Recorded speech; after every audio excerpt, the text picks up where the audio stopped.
Girls and boys be careful. మీకు గనక matches చూస్తున్నట్టయితే షాదీలో అండ్ మ్యాట్రిమోనీలో. సో మ్యాట్రిమోనీలో అయితే చాలా స్కామర్స్ ఎక్కువైపోయారు. అమ్మాయిల మంచి అందమైన ఫొటోస్ పెట్టేసి, నా ఫ్రెండ్ కి జరిగింది ఇలా.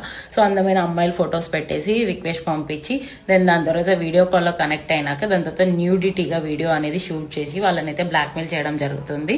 ఇప్పుడు మ్యాచెస్ చూస్తున్న టైంలో ఇదంతా మిస్కమ్యూనికేషన్ అయ్యి ఇదంతా ఇష్యూస్ పెట్టుకోవడం ఎందుకని చెప్పేసి వాళ్ళు డిమాండ్ చేసిన అమౌంట్ కూడా వీళ్ళు ఇవ్వడం జరిగింది. సో గర్ల్స్ కి కూడా ఇలా స్కామర్స్ వీడియో కాల్ అందమైన అబ్బాయిల ఫొటోస్ పెట్టి వాళ్ళ బయోడేటా అంతా కరెక్ట్ అంతా మొత్తం అంతా కరెక్ట్ గా అనిపిస్తుంది చూడడానికి.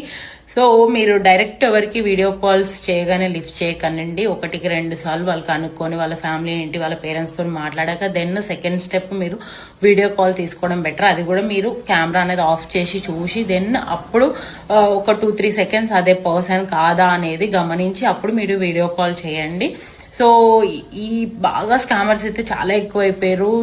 ఈ టైంలో ఈ మ్యాచెస్ చూస్తున్న టైంలో ఇలా అవుతే ఎవరు తీసుకోలేరు, అది అబ్బాయి అయినా అమ్మాయి అయినా సరే. So be careful. మీ ఫ్రెండ్స్ ఎవరికైనా మ్యాచెస్ చూస్తున్నట్టయితే ఈ మ్యాట్రిమోనీ ప్రొఫైల్స్ లలో పెట్టుకొని వాళ్ళకైతే ఈ వీడియో షేర్ చేయండి. వాళ్ళు కూడా కేర్ఫుల్ ఉంటారు.